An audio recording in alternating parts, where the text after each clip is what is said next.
Ya, Prof, pada pagi hari ini saya akan membawakan bacaan divisi vaskular yang dengan judul Endovascular Avation.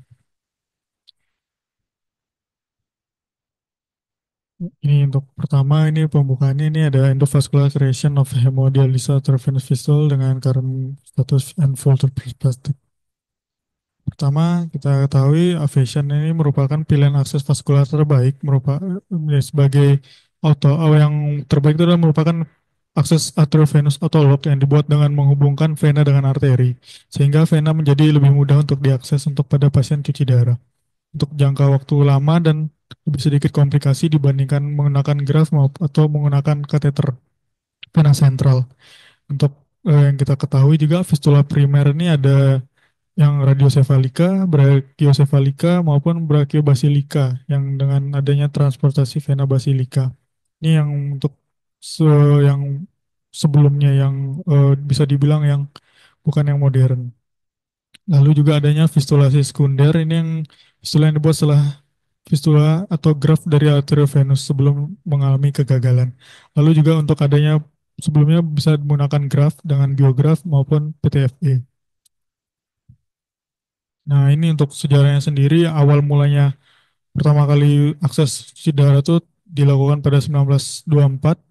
Lalu untuk yang terbaru ini adalah sejak tahun 2018 ini sudah ada digunakan namanya percutaneous endovascular AV graft, AV fistula, maaf, di mana menggunakan kateterisasi untuk menyambung dua vena menyambung vena dan arteri pada tangan pasien yang akan dilakukan untuk cuci darah. Untuk endovaskular radiografi sendiri ini pertama kali cikal bakalnya adalah angiogram pada AV fistula yang pertama dilakukan oleh Staple pada tahun 73 yang diikuti oleh angiografi subtraksi digital untuk memvisualisasikan suatu AV fistula ataupun AV grafnya. Lalu pada tahun 1964 ini dipelopori oleh Dottler ini intervensi pada AVF dan AV graf menggunakan angioplasti dan juga dibantu oleh kateterisasi balon embelektomi oleh Fogarty pada tahun 63. Lalu pada akhir tahun 1900-an hingga 2000-an, teknik endovaskular ini melibatkan menggunakan prosedur invasif yang minimal invasif mulai dieksplorasi oleh di bidang vaskular sendiri. Teknik ini memungkinkan pembuatan dan pemeliharaan dari AV fistula tanpa memerlukan operasi terbuka lagi. Pada tahun 2000-an baru muncul teknik endovenous dan angioplasti, lalu diperkenalkannya kateter dan stent khusus, memungkinkan pengembangan dari aviation endovaskular tersebut. Lalu pembuatan AV fistula endovaskular ini menggunakan angioplasti balon ataupun dari dan cangkok stent untuk membuat sambungan arteri dan venanya. Nah, kasus fistula AF fistula yang pertama kali endovaskular ini dilaporkan untuk akses hemodialisis selama masa ini. Pertama kali dilaporkan itu adalah tahun 2000-an ini. Lalu pada tahun 2010 hingga saat ini beberapa perangkat ini dikembangkan untuk memfasilitasi dilakukannya endovascular ablation. Yang alat yang digunakan itu adalah yang ellipse system dengan wavelength endovascular system ini. Lalu pada tahun 2016 kedua alat ini baru disetujui oleh FDA. Nah, untuk endovascular radiografi ini keunggulannya lah dia pertama pasti cutaneous, tidak ada tanpa pembedahan, tidak ada implan yang tinggal di dalam, tidak menggunakan graft, tidak ada sayatan hingga ini dapat dikatakan bisa mengurangi infeksi luka dan komplikasi. Lalu juga memfasilitasi penempatan AV fistula oleh spesialis intervensi dan endovaskular dalam pengaturan untuk dirawat jalannya. Lalu juga keunggulannya dikatakan memiliki potensi untuk meningkatkan tingkat keberhasilan itu lebih tinggi karena tidak ada trauma pada pembuluh darah dan tidak adanya anastomosis. Nah, untuk sistem perangkatnya sendiri yang pada yang ada saat ini adalah yang Ellipse Vascular System maupun yang Everlink Q System. Ini jenisnya yang Ellipse ini menggunakan single catheter. Sedangkan yang untuk yang Everlink itu menggunakan dua kateter di mana satu di arteri dan satu di vena menggunakan magnet. Nah, untuk port entry-nya sendiri kalau yang Ellipse ini menggunakan retrograde venous access sedangkan yang Di Everlink ini menggunakan arteri sama venanya. Dia dua jalur masuknya. Nah, untuk anastomosis sendiri, yang Everlink ini side to side, sedangkan yang eh, Elif ini merupakan juga side to side.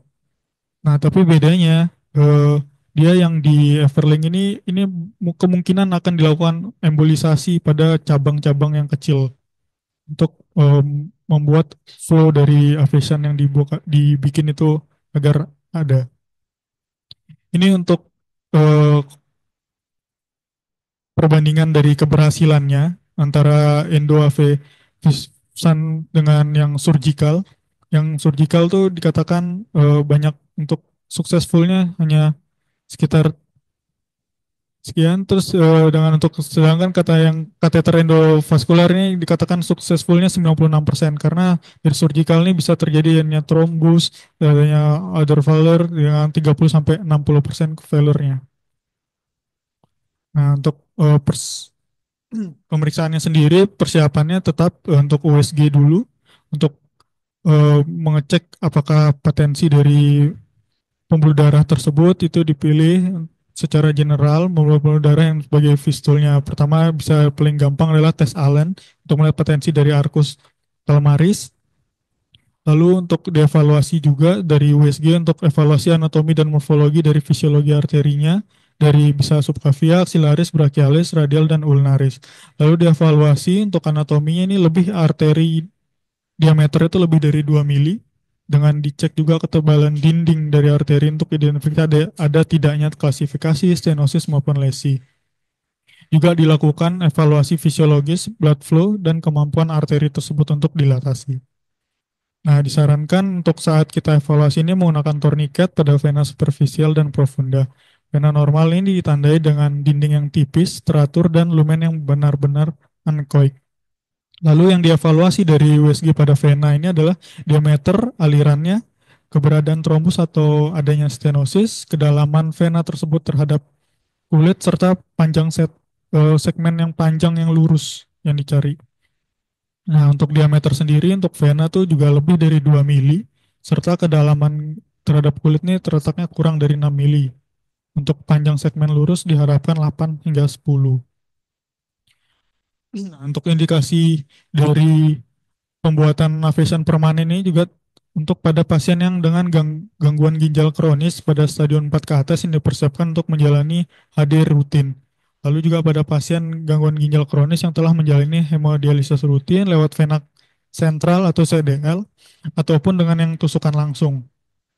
Dengan yang kita ketahui juga modalitas ACHD ini yang pertama yang tadi seperti kita yang sampaikan fistula, AV graft maupun yang vena sentral.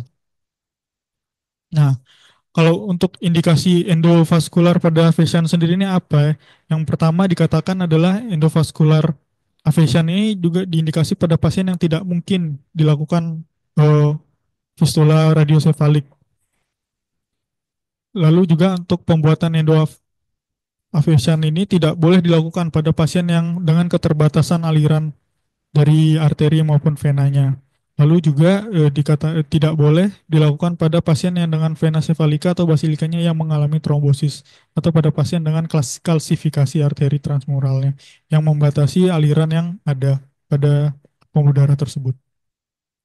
Nah, jadi untuk endovascular aviation ini dia memiliki kriteria khusus pada untuk yang menggunakan sistem Wavelin Key ini dikatakan dari merekanya itu harus memiliki vena sefalika dan basilikanya diameternya 2,5 mili tanpa adanya stenosis sentral yang menghambat alirannya. Lalu vena perforatornya harus paten dengan diameter 2 mili. Dan arteri dan vena brachialisnya juga dengan diameter 2 mili. Lalu juga diharapkan memiliki pasang arteri dan vena ulnaris dengan diameter 2 mili atau vena dan arteri radial juga dengan ukuran 2 mili diameternya. Lalu harus memiliki jarak kurang dari 2 mili antara pembuluh darah targetnya. Pembuluh darah targetnya tuh ialah arteri vena radial atau arteri vena ulnarisnya. Lalu untuk beberapa lokasi akses ini bisa di brachial, di ulnar, dan di radial ini dapat digunakan asalkan cukup lebar jaraknya. Dan untuk dapat mengakomodasi sistem waveling ini untuk masuk. Lalu untuk anestesi sendiri itu dapat dilakukan lokal maupun sedasi sedang. Selain itu juga dapat dilakukan katanya menggunakan blok plexus brachial untuk minimalkan ketidaknyamanan pasien selama alat waveling ini masuk karena menggunakan radiofrekuensi itu sangat mengganggu denyutnya. Lalu juga endovascular ablation ini memiliki potensi keuntungan yang lebih seperti waktu tunggu yang lebih singkat untuk mengakses pembuatannya. Lalu juga dikatakan dapat mengurangi trauma pembuluh darah selama pembuatan. Berikut videonya untuk pembuatan dari endovaskular ini yang menggunakan sistem Wavelin Key. Yang pertama ini dilakukan ini bentuknya dia menyambungkan di konmitan arteri ulnanya. Lalu harus ini syaratnya minimum 2 mili arteri dan maupun venanya. Lalu ya ini pada pasien untuk pasien cuci darah. Nah, dia awalnya menggunakan masuk port entry 2 karena ini sistem waveling.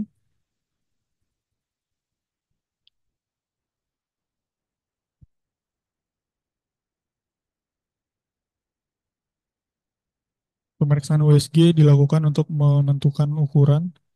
Nah, ini dia memiliki checklist. Yang pertama, seperti tadi disampaikan, brachialis artery itu diameternya lebih dari 2 mili untuk lalu juga untuk basilik dan sefaliknya harus lebih dari 2,5 mili.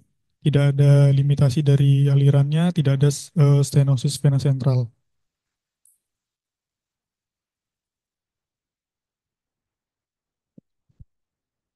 Nah, lalu untuk kandidatnya sendiri dikatakan harus ada memiliki perforating vein lebih dari perforating veinnya lebih dari 2 mili diameternya. Dengan adanya dia akan membuat di ulnar arteri dan vena ulnaris, arteri dan vena radialis yang dimana rata-rata memiliki diameter harus lebih dari 2 mili dan menggunakan introducer sheet-nya yang 5 frank.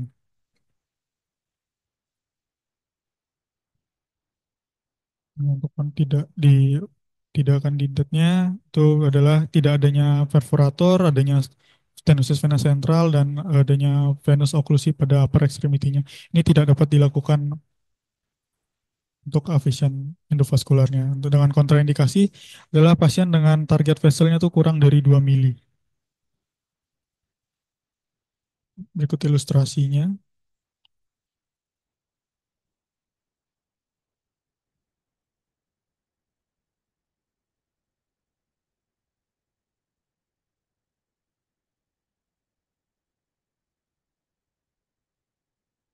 Nah, digunakan crescent site-nya menggunakan paralel dari brachial arteri sama vena, terus juga bisa dengan anti paralel, ini yang akses dari atas dan bawah.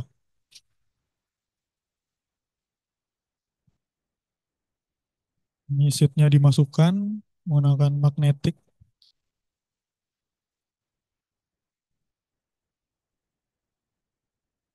Ini sistem magnetiknya yang akan digunakan untuk anastomosis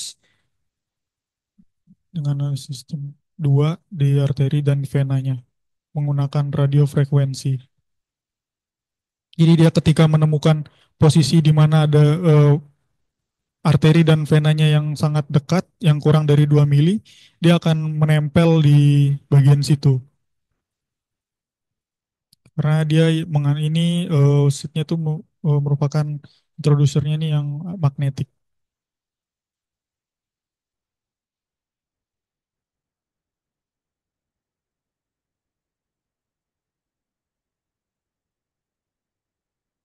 Ketika sudah menempel, ini dilakukan ablasinya.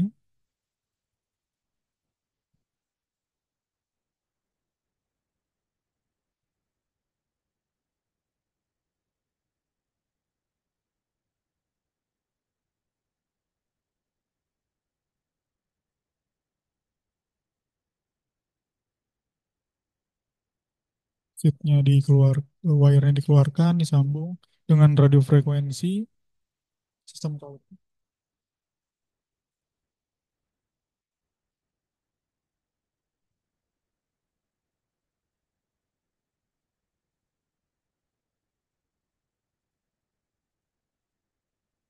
dilakukan anastomosis.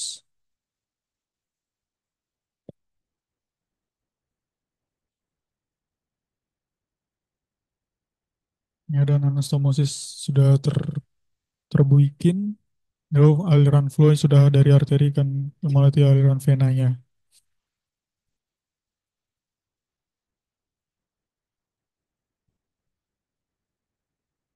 Nah, bisa juga dilakukan multiple kanulasi. Saat sudah terjadi, dapat keuntungannya tuh dikatakan dapat melakukan multiple kanulasi site. Ya, untuk dilakukannya sendiri endovascular ablation ini dilakukan di cath lab, di mana cath lab itu terdiri adanya image interceiver, adanya viewing monitor, adanya injektor pump, dan adanya dilengkapi oleh pasti balon juga untuk dilakukannya endovaskular, juga adanya X-ray generator.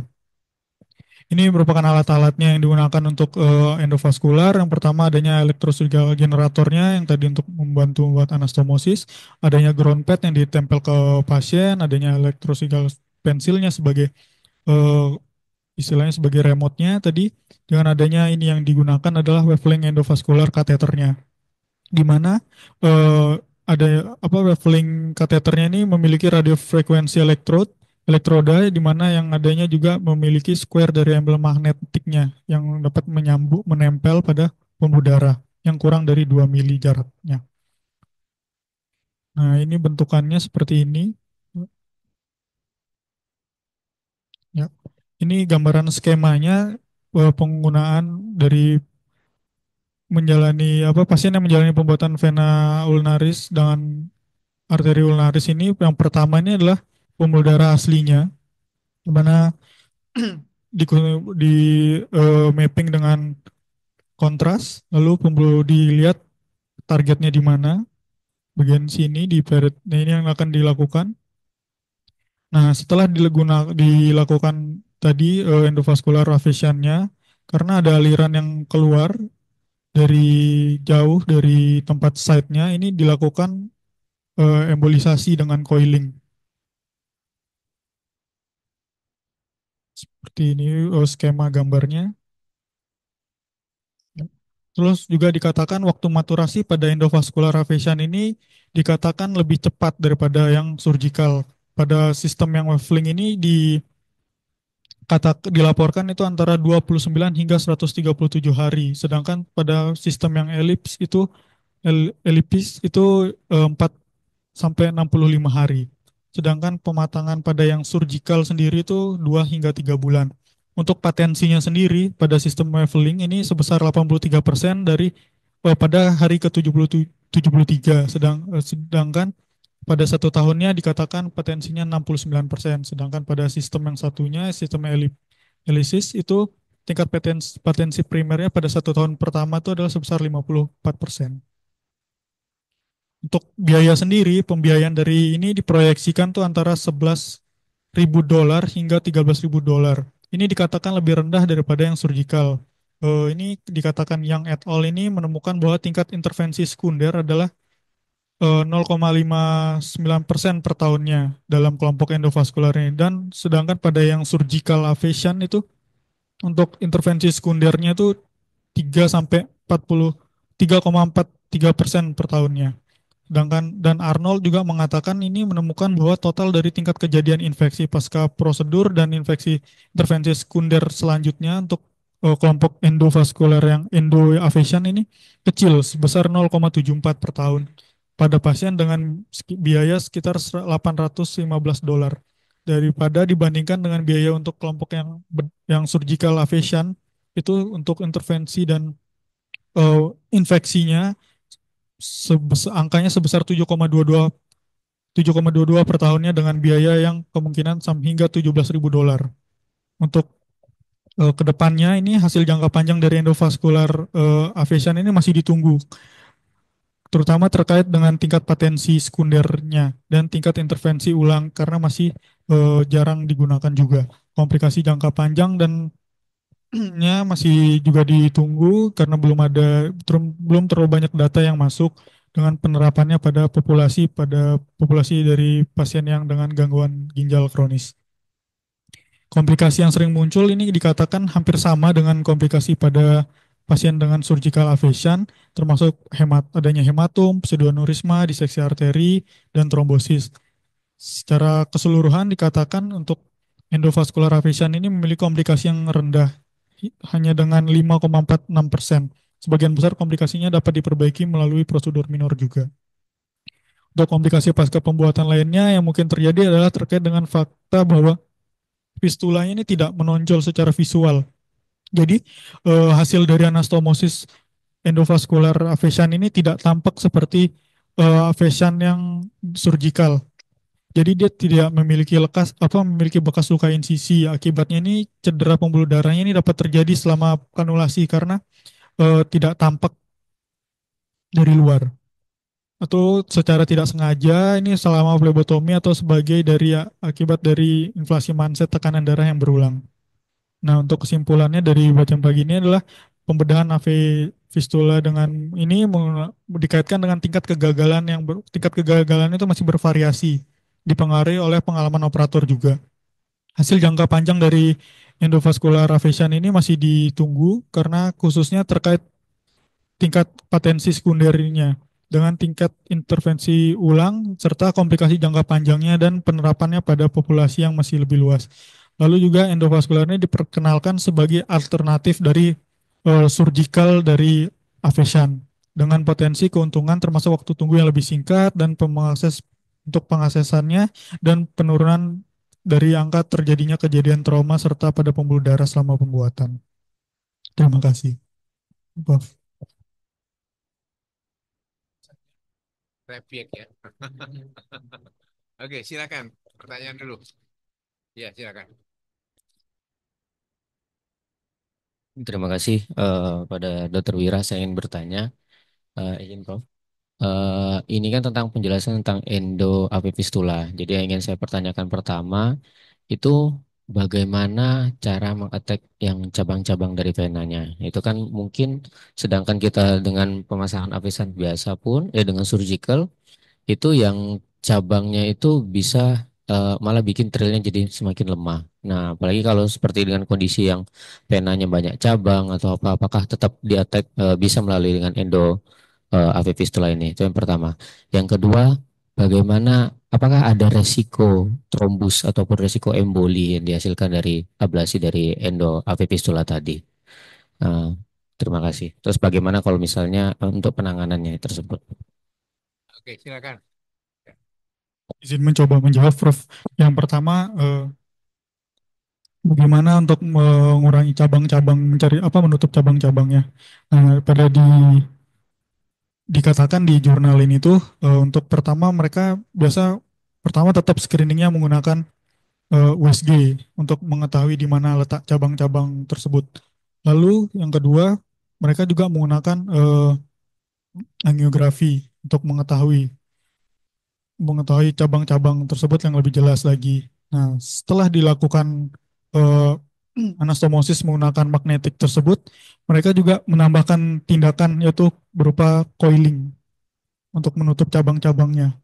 Jadi cabang-cabang kecilnya juga ditutup, serta cabang-cabang besarnya juga yang membuat alirannya terlalu tidak sesuai itu ditutup oleh mereka, dikatakan di jurnalnya.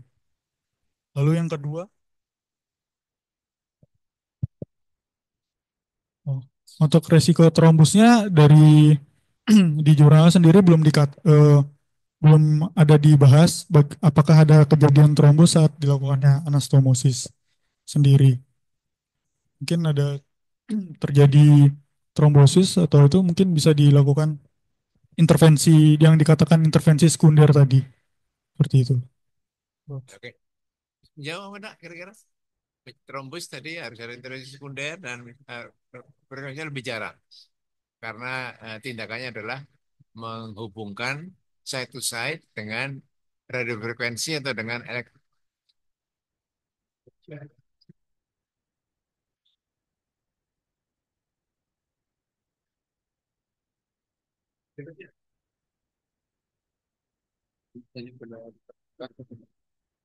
Dikatakan tadi kan tekniknya sudah disampaikan pakai magnetik segala macam. Bagaimana cara dia memastikan itu anastomosisnya baik? Karena kan eh, ketika ada kegagalan di sana, otomatis kan risiko bleedingnya tinggi. Nah, itu bagaimana kita cara memanajemen kemungkinan risiko komplikasinya. Yang kedua, itu kan dikatakan bahwa ini tadi ada keunggulannya mengenai apa namanya cepatnya maturasi. Tapi kalau saya lihat tadi kurang lebih sama antara yang apa namanya yang dengan endo sama yang surgical. Ini apakah dan dengan cost-nya itu terlalu tinggi untuk yang endo dibandingkan yang surgical. Dari manfaat sama kerugian cost segala macam. Ini apakah tetap mereka mengunggulkan kondisi apa endonya atau tetap ada pertimbangan lain? Terima kasih. Mencoba menjawab, Prof. Manajemen untuk manajemen dari bleedingnya, nah itu juga mereka tidak membahas pada di sini pada jurnal ini karena di setahu itu dari gambar-gambarnya dan dari videonya itu karena sudah menggunakan magnetik tersebut mencari target vena dan arterinya yang kurang dari 2 mili jaraknya, jadi itu dikatakan bisa lebih nempel dan itu mengurangi dari kejadian untuk bleedingnya, bleeding setelah dilakukannya tindakan. Dan untuk yang cost-nya di sini dan waktu maturasi dari ini memang mereka apa ya namanya meng- mendahulukan yang endovaskularnya ini dikatakan lebih cepat padahal kalau dilihat dalam waktunya tuh juga nggak beda jauh sama yang surgical seperti itu. Dan untuk yang cost-nya itu dikatakan lebih mahal itu adalah karena surgical lebih mahal tuh karena surgical itu datanya yang ada itu banyak dilakukan untuk intervensi kedua dan ketiganya. Sedangkan untuk yang endovaskular sendiri untuk intervensi kedua ketiganya itu masih jarang ada yang terjadi. Bisa dikatakan juga dikatakan surgical itu lebih mahal karena mungkin data yang surgical itu lebih banyak karena udah lama digunakan. Sedangkan yang untuk endo sendiri dikatakan lebih murah karena tidak ada intervensi sekundernya itu karena juga bisa jadi karena endo ini juga masih jarang digunakan. Masih dikatakan masih bias. Nah, makanya dari itu dikatakan untuk ke depannya data-data untuk long termnya itu masih ditunggu. Seperti itu. Izin, Prof.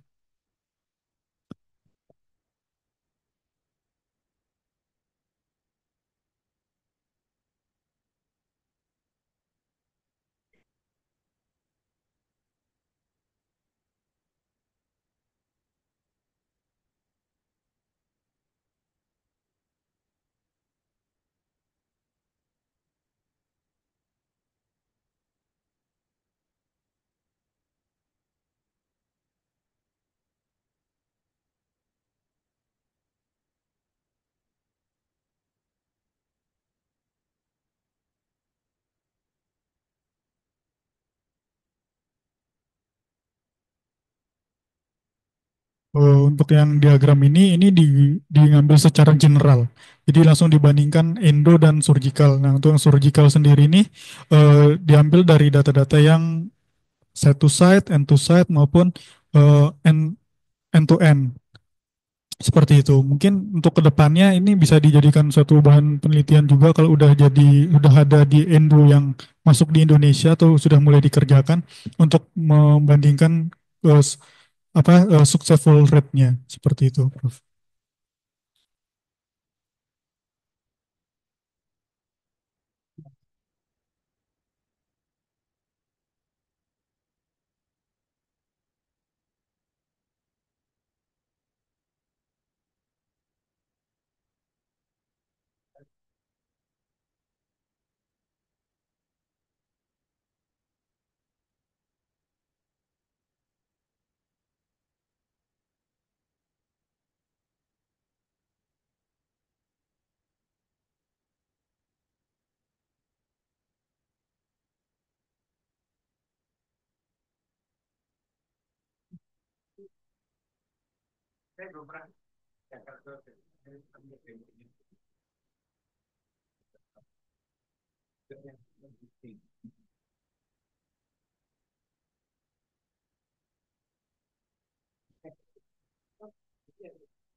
Buka mata.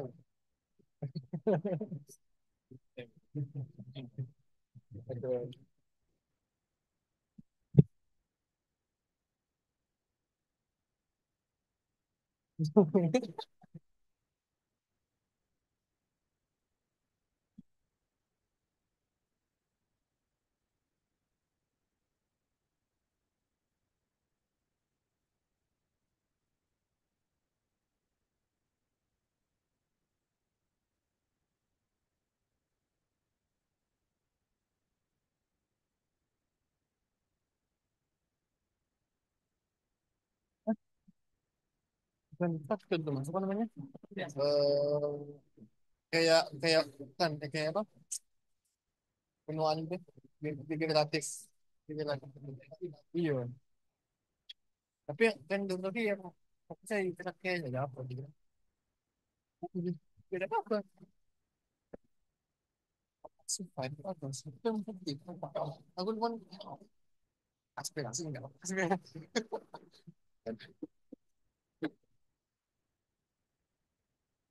Terima kasih.